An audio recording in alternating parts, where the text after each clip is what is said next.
अस्सलाम वालेकुम everyone, this is Bilal from video वाली सरकार। और भाई आज की जो वीडियो है ना काफी ज्यादा इंटरेस्टिंग होने वाली है, क्योंकि आज की इस वीडियो के अंदर बेसिकली हम कुछ ऐसा करने वाले हैं जो इस चैनल के ऊपर मैंने नहीं किया। फर्स्ट ऑफ ऑल तो मेरे साथ उसामा मौजूद हैं। He is Hello, the head everybody. Of marketing and PR for Realme Pakistan. तो ये वो बंदा है जो मार्केटिंग को हेड कर रहा है रियलमी के केस में। And this guy honestly knows everything जो कि आप लोग जानना चाहते हैं ना। तो जब भी मेरे पास कोई बंदा ऐसा आता है ना जिसके पास ज्यादा But still detail less होती है, than him, I think. He knows everything about everything, but yeah. वो कह रहे हैं। बहरहाल होता यह है कि मेरी कोशिश यही रहती है कि इस तरह की वीडियोस में ना कोई ऐसा सवाल पूछ लिया जाए कि कुछ तो लीक सामने आया, कोई तो बात सामने आया। तो उसामा, फर्स्ट ऑफ ऑल तो welcome. Thank you so much and for having me. How is everything going for Realme Pakistan right Everything is quite exciting, quite exciting. We are packed with phone launches, one after the other. Something will be coming in the market, so ठीक something है। good for the consumers and your followers as well. Okay. You can expect something from Realme every month. Okay, so Yeah. From now onward हम हर महीने कुछ ना Back कुछ to back, कुछ ना कुछ जरूर आ रहा है. सही। अच्छा उसामा, मेरा पहला क्वेश्चन जब भी कोई ब्रांड की तरफ से आके बैठता है तो मेरा सवाल यही होता है कि what is Realme representing. Like एक परसेप्शन वो है जो मेरा होगा या मेरे व्यूअर्स का होगा, but I would want to know कि as Realme what is your perception about your brand. Like आप लोग क्या परस्यू करते हैं? So in one statement, I think Realme is a brand for youngsters. So Realme is something that is a brand for Gen Z. You know, it's something for youngsters. All our communications, design, language, everything, the people that we work with, the campaigns that we take out, वो तमाम के तमाम जो है वो youngsters के ऊपर direction होते हैं और centric होते हैं. Mainly Realme is a brand for fashionable people because we look towards the Gen Z because they're edgy, they stand out, and the same way Realme is also a hip brand. It's edgy and it stands out as well. But what this Gen Z really cares about is the technology that they're getting and the affordability. These things go hand in hand for Realme as well. Tech Leap is something that we really look forward to bringing because we bring the premium and the most flagship features in our phones. But yet, whenever people hear about premium and flagship features, they think that the price might be higher. But we bring them on an affordable rate, affordable price. I think our prices are the best in the segment that we launch our phones in. Okay, so when you say that you guys are always focusing on the high-end features, so like अगर मैं बात करूँ कि if I want to see a Realme phone, what is the first priority? Like काफ़ी brands हैं जो कहते हैं कि हमारी build बहुत अच्छी होगी. There are brands that say we are a camera-centric company, and then there are brands that say हमारी gaming बहुत अच्छी होगी. तो if I ask you कि Realme की DNA में क्या चीज़ ऐसी है, तो what is that part? So I think, to say the least, Realme has something for everyone. But when you talk about exactly what is our KSP, so I would always say that our KSP A is the fashion-centric, the design that we come up with. It's something that's cutting edge. It's something that Gen Z would love. You might have seen that our Realme 8 series had that Dare to Leap caption right next to the back. So that was something that had never been done before. Also, like I'm cutting you off here. Yeah. Cutting edge की बात हो रही है तो एक चीज़ जो मैंने Realme में बहुत ज़्यादा देखी है वो ये है कि देयर वाज अ टाइम, आज से 2 साल पहले अगर हम चले जाते हैं तो every single brand was targeting businessman for some weird reason. हम जो भी ऐड देखते थे, हम जो भी चीज़ देखते थे, उसमें बिजनेसमैन जो थे उनको टारगेट किया जाता था. And that's exactly what we've broken away from. Yeah, exactly. Realme So- has completely changed the game through this because we've broken away from the clutter. So when you say that all the brands are targeting premium segment customers and business-minded customers, that's where the clutter starts generating. And we broke away from that clutter. We went towards the Gen Z because that was what our vibe was. And then we started focusing on the things that Gen Z really likes to have in their smartphones. So fashion-centric was one. Then the camera-centric prowess that we have. You might have seen that the number series have been at the forefront of photography. GT Master Edition was something that was also breaking away from the mound of whatever was available in the industry. And with the Realme 9 series, you'll also see that camera is something that we've really blown So away. you just mentioned Realme 9 series, huh? Yes, and that's why I'm here for. Okay, Yeah. So basically आपको भी पता है, मुझे भी पता है कि Realme के लिए उनकी जो नंबर सीरीज है ना, दिस इज इट. लाइक जब भी नंबर सीरीज की बात आती है ना तो रियलमी अग्रेसिव होके खेल रहा होता है. And I am very excited and I am gonna ask you this question कि usually we always see 2 launches in a year. हमेशा होता है कि रियलमी नंबर सीरीज एक साल के स्टार्ट में आती है, एक साल के एंड में आती है. Last year we didn't saw that coming. Yeah. Like जो अगली नंबर सीरीज थी वो नहीं आई. तो फर्स्ट ऑफ ऑल तो मेरा क्वेश्चन ये होगा नेचुरली कि why did that happen, and अगला उससे ही क्वेश्चन जो इंटरलिंक्ड है वो ये है कि आगे क्या आ रहा है. Yeah, so Realme number series has always been the front runner for the beginning of the year. And then last year, we also brought in our premium segment phones, which were the Realme GT Master Edition. So we created these two parallels of, you know, great technology yet at affordable prices, that we had the number series coming in and we also had the GT series coming in. And for others who wanted to have an affordable aspect into it, we had the C series, and we also have the Narzo series. That was also the affordable but the gaming segment of phones. So again, this year as well, we would always have our number series, but the number series is going to be all spread across the first half of the year. And in the second half, there's, you know, much more things coming in. But number series is not the only thing that ends over here. We also have the GT series coming in the first half of the year. So you would be it's a very exciting first half. I remember last time I did an interview with Sherry, तो उसने मुझे बताया था कि GT series के लिए हमारे बड़े एक्साइटिंग प्लान्स हैं, GTME वाला सारा सीन एंड ऑल दैट. जी. तो I am excited to see कि कुछ नया चल रहा है. But when we talk about Realme 9 series, तो क्या फोकस है Realme 9 सीरीज का? Like what is going to be the main thing? So Realme 9 series basically builds up on the fame and the popularity of the Realme number series. Okay. So as you have been part of the Realme journey, you would know that the Realme number series has, we call it like the democratizer of technology. Democratizer of technology basically means that it brings in a technology leap, a tech leap, or a break away from the clutter, and we bring it on very affordable prices. So you might have seen that the Realme 3 series had the 20-watt fast charging coming in. Then the Realme 5 series was one where we brought in the quad camera. Then the Realme 6 series saw the 90 Hz refresh rate. And with the Realme 7 series, we had the Sony 64-megapixel camera coming in. With the Realme 8 series last year, we had the 108 MP camera coming in for the first time in this price segment. So with the Realme 9 series, it kind of builds upon that fame and the popularity of bringing that popular or democratizing of the technology for our consumers. And this year, Realme 9 series is all about camera again and the gaming. Camera, as you can see, that we've got the Sony IMX766 OIS sensor that is the best in this class. More so on that once the product launches, but definitely people would love, like photography lovers would love it, because it captures in more light, it's more stable because of the OIS, so even if you've got moving shots or anything, it would really take the game of photography up a notch in the entire industry. Okay, next one is going to be a difficult question. मुझे नहीं पता आप answer करोगे या नहीं, but I want to know कि how many devices are we expecting in the number series this year around? So the number series, like I said, is quite packed. Every month there's something coming in. So we've got the Realme 9i coming in right around this corner, and then we've got the Realme 9 Pro Plus, and right after that we'll also have the 9 4G. So it's quite a packed first half of the year. And I think this is the first time कि number series का जो Pro Plus variant है वो launch हो रहा है. Yes, this is going to be the most premium segment that we are launching it in. Okay, so Osama, I know कि अभी Realme 9i जो है वो launch होने वाला है.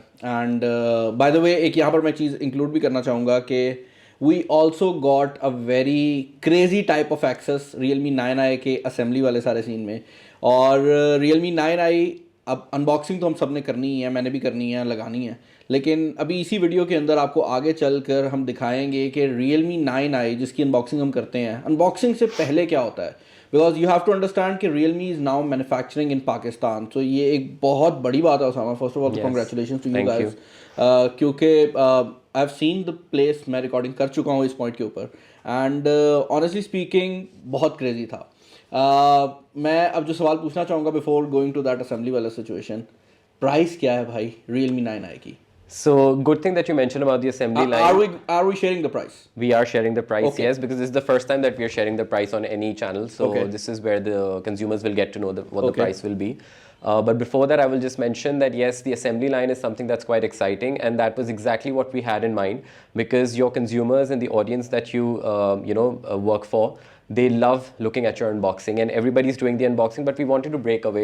We wanted to show you something that no one else has shown you before, in Pakistan at least. So that is why we wanted to take you a step before what happens when the phone gets into the box.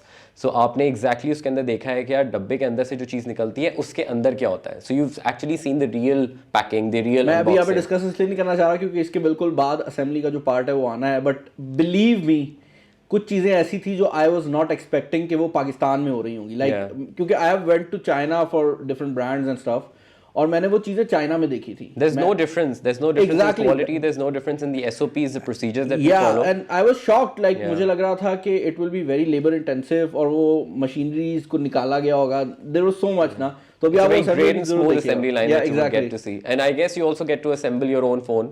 So that's something really exciting at the So same basically time. उस assembly में हमने अपना phone assemble किया है। सो शुरू से लेके and तक आई हैड वन फ़ोन जिसके सारे पार्ट्स मैं खुद लगा रहा था, एंड मज़ेदार बात यह है कि वो एंड पे चल भी गया। So Yeah. There was that. So Sama I think अब टाइम आ गया है कि हम प्राइस रिवील कर दें, क्योंकि लाइक जब भी मैं प्राइस की बात कर रहा हूँ यू आर लाइक मैं प्राइस बताऊंगा, but then you are like मैं आगे चल रहा हूँ। Yes, exactly. प्लीज़ प्राइस बताएं Realme 9i। And the Realme 9i will be priced at 36,999. Do you want the phone? You have the phone. Yes, here they are. ये दो क्यों हैं? क्योंकि एक आपके किसी फेमस फैन को जो है वो गिव अवे होगा। सो उसामा बेसिकली ना वांटेड के वीडियो पे लाइक ज्यादा हैं, तो देख रहे हैं ये रिश्वत साथ लेके आए हैं। You love giveaways. I Your love audience giveaways. loves giveaways too. So and I that's think nice. Realme has been the biggest giveaway partner for video सरकार। हमने जो अब तक का जो बिगेस्ट गिव अवे किया वो Realme 8 सीरीज में किया था। Exactly. Yeah. Okay so 6 GB 128 GB 6 GB variant is launching. Yes, yes. सो जो प्राइस आपने मुझे बताई है this was for the 6 GB। For 6GB 128, yes. Interesting. And दो कलर्स हैं इस टाइम मेरे पास, एक प्रिज्म ब्लू है और एक प्रिज्म ब्लैक है। इन फ़ोन्स की जो अनबॉक्सिंग वीडियो है वो आपको देखने को मिल जाएगी। मेरे ख्याल से उसामा को हमें ज़रा गुड बाय करना चाहिए, क्योंकि असेंबली प्लांट जो है ना वो बहुत क्रेजी सा टूर सा हो गया, तो वो जाके आप लोग देख लें। Yes. Thank you Thank Usama you so for much for joining having us. बहुत मज़ा आया and I think we Pleasure's should all do mine. This more often. Yes. मेरी तो ऑडियंस को भी अंदर की इनसाइट्स बहुत पसंद Yes, होती हैं, yes. तो अब लेके आए ज़रा प्रो प्लस जो है ना ज़रा आई एम बिल्कुल 9 Pro Plus भी आएगा, 9 4G भी आएगा, but for now we have the Realme 9i. ठीक है। सो यहाँ पर अनाउंस हो गया है Realme 9i की अनबॉक्सिंग भी ये वीडियो पोस्ट होते ही होपफुली थोड़े टाइम में आ जाएगी, और गिव अवे भी जो है वो आ जाएगा, क्योंकि अब आई हैव 2 डिवाइसेस, तो 2 तो मुझे नहीं चाहिए ना। तो एक गिव अवे आ जाएगा जो भी कलर आपको चाहिए होगा हमेशा की तरह। एंड जाएं असेंबली प्लांट की वीडियो देख लें। भाई अब जहाँ तक बात है असेंबली प्लांट की, तो यार असेंबली प्लांट के अंदर वीडियो दिखाने से पहले मैं एक बात क्लियर कर दूं कि इस सर के ऊपर जब भी कोई टोपी पहनी जाती है ना तो वो बहुत बुरी लगती है। तो मैंने कहा पहले आपको एक अलर्ट दे दूं कि वहाँ पर मैं बड़ा अजीब लग रहा था, लेकिन आपको सबसे पहले ESD कोड्स पहनने पड़ते हैं जिस तरह किसी भी असेंबली प्लांट में होता है, ताकि जितना भी इलेक्ट्रिक चार्ज है वो रिमूव हो जाए। और उसके बाद आप असेंबली प्लांट में जाते हैं। मैं जब असेंबली प्लांट गया तो ऑनेस्टली स्पीकिंग मैं एक्सपेक्ट नहीं कर रहा था, लेकिन वहाँ पर जिस तरह से मुझे वेलकम किया गया वो एक बहुत बड़ी बात थी। और जिस दिन मैं असेंबली प्लांट गया हूँ वो पहला दिन था जब वहाँ पर Realme 9i की जो ऑफिशियल असेंबली है वो स्टार्ट हुई थी, और यही वजह थी कि वहाँ पर हर चीज़ Realme के जो कलर्स हैं उसमें हुई थी, और Realme 9i जो है उसके हिसाब से असेंबली प्लांट को कन्वर्ट भी किया गया था। अब बिफोर मूविंग फॉरवर्ड ये मैं आपको बात बता दूं कि असेंबली प्लांट में जितनी भी मशीनरी होती है उसको चेंज नहीं किया जाता, लेकिन उन मशीनरीज के ऊपर मौजूद जो सेट्स होते हैं जिसके ऊपर फ़ोन रखना होता है उसको हर फ़ोन के हिसाब से रिप्लेस किया जाता है। तो ये वही दिन था जिस दिन वो सारी चीज़ें रिप्लेस हुई थी, सिलिकॉन कवर्स रिप्लेस हुए थे, और असेंबली का जो प्रोसेस है वो स्टार्ट होता है असेंबली के ही स्टार्ट। तो बेसिकली जो पहला पार्ट असेंबली के प्रोसेस में यूज़ होता है उसको भी असेंबली ही कहा जाता है। ये वो पार्ट होता है जिसके अंदर आपका डिस्प्ले ऑलरेडी लगाया गया होता है और बाकी जो कंपोनेंट्स हैं वो पीछे से असेंबल करके लगाए जाते हैं। और सबसे पहला कंपोनेंट जो आता है वो बेसिकली आपका मदरबोर्ड होता है। अब हर फ़ोन टू फ़ोन डिफरेंट होता है, लेकिन इन फ़ोन्स के अंदर बेसिकली आपको 2 बोर्ड्स देखने को मिलते हैं। एक आपका मेन बोर्ड होता है जो कि ऊपर वाली साइड पर लगाया जाता है, और एक छोटा बोर्ड होता है जो कि मोबाइल फ़ोन के नीचे वाले साइड पर लगाया जाता है। और इस बोर्ड के अंदर बेसिकली आपकी चार्जिंग पोर्ट, आपका स्पीकर, आपकी वाइब्रेशन मोटर जैसी चीज़ें जो होती हैं वो मौजूद होती हैं। दोनों बोर्ड्स को लगाने के लिए एक ऑटोमेटेड मशीन के थ्रू पहले सिलिकॉन की सील्स लगाई जाती हैं असेंबली के ऊपर, और उन सिलिकॉन सील्स के ऊपर ये बोर्ड्स रख दिए जाते हैं, और फाइनली दोनों बोर्ड्स को एक रिबन केबल के थ्रू कनेक्ट कर दिया जाता है। इस पॉइंट पर ये बात इंक्लूड करनी भी इंपॉर्टेंट है कि जनरली इससे पहले जो असेंबली प्लांट्स मैंने देखे थे उन असेंबली प्लांट्स में ये बोर्ड्स ऑलरेडी लगे हुए आते हैं। तो ये जो बोर्ड्स हैं ये कभी भी मैंने पाकिस्तान में असेंबल होते नहीं देखे। ये पहली बार था कि ये प्रोसेस भी यहाँ पर हो रहा था, क्योंकि इसमें काफ़ी ज़्यादा मशीन्स जो हैं वो इन्वॉल्व होती हैं। छोटे छोटे काम के लिए प्रिसीजन रिक्वायर्ड होती है, और यही वजह है कि हर एक पॉइंट पर एक ह्यूमन बीइंग उसको कर रहा होता है और एक ह्यूमन बीइंग मशीन के थ्रू उसको टेस्ट कर रहा होता है। मदरबोर्ड्स को लगाने के बाद जो अगला प्रोसेस होता है वो बेसिकली कैमरास का होता है, और कैमरा को लगाने के लिए असेंबली प्लांट के ऊपर ही एक स्पेशल छोटा सा रूम, एक चेंबर सा बनाया गया होता है। और उसके पीछे रीज़न ये होती है कि कैमरा सबसे ज़्यादा डस्ट से ख़राब होने वाला कंपोनेंट है, और यही वजह है कि जब कैमरा को असेंबल किया जा रहा होता है तो कैमरा के मॉड्यूल वाले रूम में आपको बिल्कुल डस्ट देखने को नहीं मिलती, और एक बाकायदा डेडिकेटेड ह्यूमिडिफायर भी लगाया गया होता है ताकि जो डस्ट है वो ह्यूमिडिटी की वजह से नीचे गिर जाए। और कैमरा मॉड्यूल्स को बेसिकली बेसिकली प्लग इन कर दिया जाता है और हर कैमरा मॉड्यूल के ऊपर एक प्रोटेक्टर मौजूद होता है जो कि अगले स्टेप के अंदर जब आपका मोबाइल फ़ोन फाइनल होने वाला होगा उस टाइम पे रिमूव होगा, ताकि दौरान असेंबली आपके कैमरा के मॉड्यूल के ऊपर कोई स्क्रैच ना आए। एक चीज़ जो कि यहाँ पर काफ़ी ज़्यादा इंटरेस्टिंग है वो ये है कि हम लोग जब किसी मोबाइल फ़ोन में कैमराज को गिनते हैं तो हमें ऐसे लगता है कि सब कैमराज एक जैसे ही होंगे, लेकिन असल बात यह है कि मेन कैमरा को आपके मोबाइल फ़ोन में लगाने में और बाकी कैमरास को लगाने में प्रोसेस का थोड़ा सा डिफरेंस होता है, क्योंकि दोनों के साइजेस में और दोनों की फंक्शनैलिटी में थोड़ा सा डिफरेंस होता है। यही वजह है कि हर एक कैमरा एक सेपरेट स्टेप के तौर पे लगाया जा रहा होता है और आपका जो फ्रंट कैमरा है वो भी बेसिकली असेंबली के ऊपर उसी तरह लगाया जाता है और आपके जो कैमराज हैं जब वो भी असेंबली पे लग जाते हैं तो फाइनली आपके मोबाइल फ़ोन को एक बार पावर दी जाती है। पावर देने के लिए बेसिकली एक सिस्टम बना होता है जिस पर मोबाइल फ़ोन वो रखते हैं। अभी तक मोबाइल फ़ोन को बैटरी नहीं लगाई गई होती और सिर्फ ये देखा जाता है कि कोई यूनिट कोई जगह शॉर्ट सर्किट ना कर रही हो, और जैसे ही ये हो जाता है तो मोबाइल फ़ोन अगले प्रोसेस पे जाता है जहां पर मोबाइल फ़ोन में फाइनली बैटरी लगाई जाती है। अब बैटरी के ऊपर एक ग्रीन पुल टैब होता है जो कि बेसिकली ख़ास तौर पर इस असेंबली यूनिट के लिए लगाया जाता है और ये इंडिकेट करता है कि ये बैटरी ठीक है, क्योंकि अगले स्टेप पे जब बैटरी चेक होती है और अगर उसमें कोई इशू आता है तो आप पुल टैब से उसको खींच के बाहर निकालते हैं और अगर ये पुल टैब खिंचा होता है तो बेसिकली उससे पता लग जाता है कि ये बैटरी ख़राब है। और ये ख़ास प्रिकॉशन इसलिए ली जाती है कि कहीं पर भी गलती से भी कोई ख़राब बैटरी किसी मोबाइल फ़ोन में ना चली जाए, क्योंकि बैटरी अगर ख़राब जाती है या उसमें कोई मेल फंक्शन है तो वो एक पोटेंशियल रिस्क भी हो सकता है।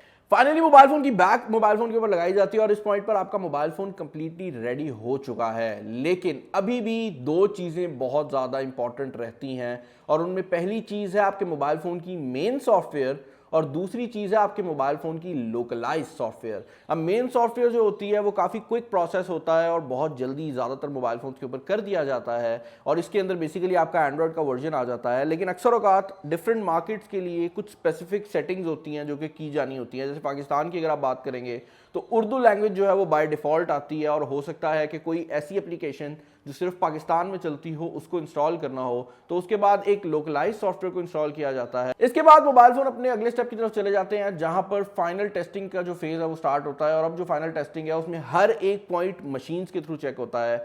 सबसे पहले आपके मोबाइल फ़ोन के अंदर एक सिम कार्ड डालकर उसकी सेलुलर कनेक्टिविटी को चेक किया जाता है और उसके बाद हर एक पोर्ट को बाकायदा तौर पर पावर देकर चेक किया जाता है, जिसमें आपकी चार्जिंग पोर्ट होती है, आपका हेडफोन जैक होता है और अगर इस मोबाइल फ़ोन के अंदर कोई और पोर्ट हो तो वो पोर्ट भी होती है। लेकिन सबसे बड़ी टेस्टिंग और ऑप्टिमाइजेशन जो है वो आपके कैमरास की आती है और ये चीज़ मेरे लिए भी एक सरप्राइज़ थी कि मोबाइल फ़ोन्स जितने भी हम इस्तेमाल करते हैं हर एक यूनिट का कैमरा थोड़ा सा डिफरेंट होता है। तो अगर आप दो Realme 9i अपने हाथ में पकड़ेंगे और वो अभी तक कैलिब्रेट नहीं हुए हुए तो दोनों Realme 9i सेम हार्डवेयर के साथ थोड़ा सा डिफरेंट परफॉर्म करते हैं और इस चीज़ को करेक्ट करने के लिए हर एक मोबाइल फ़ोन को एक ऑप्टिमाइजेशन मशीन के अंदर लगाया जाता है जो कि डिफरेंट लाइट्स के अंदर डिफरेंट तस्वीरें खींचती है और उन मोबाइल फ़ोन्स की सेटिंग ऐसे करती है कि बेसिकली मोबाइल फ़ोन्स के अंदर जो भी आपको लाइट्स हैं वो एक ही जैसी देखने को मिले, ताकि अगर आप दो मोबाइल फ़ोन नए खरीदते हैं और उनको टेस्ट करते हैं तो दोनों के दरमियान में कोई भी फर्क ना हो। फाइनली मोबाइल फ़ोन के अंदर स्क्रीन प्रोटेक्टर लगाया जाता है। अब मोबाइल फ़ोन की असेंबली में फाइनल पार्ट जो है वो पैकेजिंग का होता है। नॉर्मली जितने भी असेंबली प्लांट्स में पैकेजिंग मैंने इससे पहले देखी थी उसमें पैकेजिंग मटीरियल बाहर से ही ज़्यादातर बन के आता है। इसके केस में ज़्यादातर पैकेजिंग मटेरियल मैंने ये देखा है कि बॉक्सेस की फॉर्म में तो बाहर से बन के आ रहा था, लेकिन उसके ऊपर मौजूद जो स्टिकर्स थे वो रियल टाइम में प्रिंट हो रहे थे। तो आपके मोबाइल फ़ोन के बैक पे लगा हुआ जो स्टिकर होता है जिसपे आपका IMEI नंबर होता है वो बेसिकली उसी टाइम पे प्रिंट होता है और सारे स्टिकर्स जो हैं वो आपके पेपर वर्क के ऊपर लगा दिए जाते हैं और उसके बाद वेरीफाई करके कि सही मोबाइल फ़ोन सही बॉक्स में जा रहा हो मोबाइल फ़ोन को बॉक्स के अंदर डाल दिया जाता है। अब यहाँ पर मोबाइल फ़ोन का जो पूरा प्रोसेस है वो कंप्लीट हो जाता है, लेकिन एक प्रोसेस जो कि इससे पहले होता है वो ये है कि जब भी कोई नया मोबाइल फ़ोन असेंबल होना स्टार्ट होता है तो उसकी पहली असेंबली के जो यूनिट्स हैं उनको टेस्ट किया जाता है, उनका ड्रॉप टेस्ट होता है और उनका स्क्रैच टेस्ट होता है और हमने वो भी करके देखा जिसमें Realme 9i काफ़ी हद तक जो था वो बच गया। और एक बात ज़रूर है कि क्योंकि ड्रॉप टेस्ट मेरे कहने पे कर रहे थे तो वही यूनिट जो मैं बना रहा था उसी बेचारे को उनने गिरा दिया। अगला टेस्ट जो था वो बेसिकली एक माइनर अब्रेजन वाला स्क्रैच टेस्ट होता है जिसके अंदर बेसिकली ये चेक किया जाता है कि आपके मोबाइल फ़ोन को ओवर द लॉन्ग रन जब अगर आप केस के बगैर यूज़ करते हैं तो उसके बैक पर कितने स्क्रैचेस आएंगे। तो वो टेस्ट भी जो था वो हमने परफॉर्म करके देखा। एंड ओवरऑल एक चीज़ जिसने मुझे यहाँ पर बहुत ज़्यादा इंटरेस्ट प्रोवाइड किया वो ये था कि किस तरह से बहुत ज़्यादा मशीनरी जो मैंने इससे पहले सिर्फ चाइना में देखी थी वो यहाँ पर यूज़ हो रही थी। इससे पहले जितने भी असेंबली प्लांट्स मैंने देखे हैं वो बहुत ज़्यादा लेबर इंटेंसिव है, जिसकी वजह से क्वालिटी का थोड़ा सा डिफरेंस आ जाता है। लेकिन Realme के केस में मुझे वो डिफरेंस देखने को नहीं मिला, जो कि मुझे काफ़ी ज़्यादा पसंद आया। मुझे कमेंट्स में बताइएगा कि ये एक डिफरेंट वीडियो थी जहाँ पर हमने आपको बैक एंड की चीज़ें दिखाई हैं, तो आपको ये वीडियो कैसी लगी है। चैनल पर नए हो चैनल को सब्सक्राइब कर लीजिएगा और मुझे बताइएगा कि नेक्स्ट वीडियो में हम क्या इंप्रूव कर सकते हैं। इस वीडियो में इतना ही, अपना ख्याल रखिएगा। This is Bilal signing off. अल्लाह हाफिज़।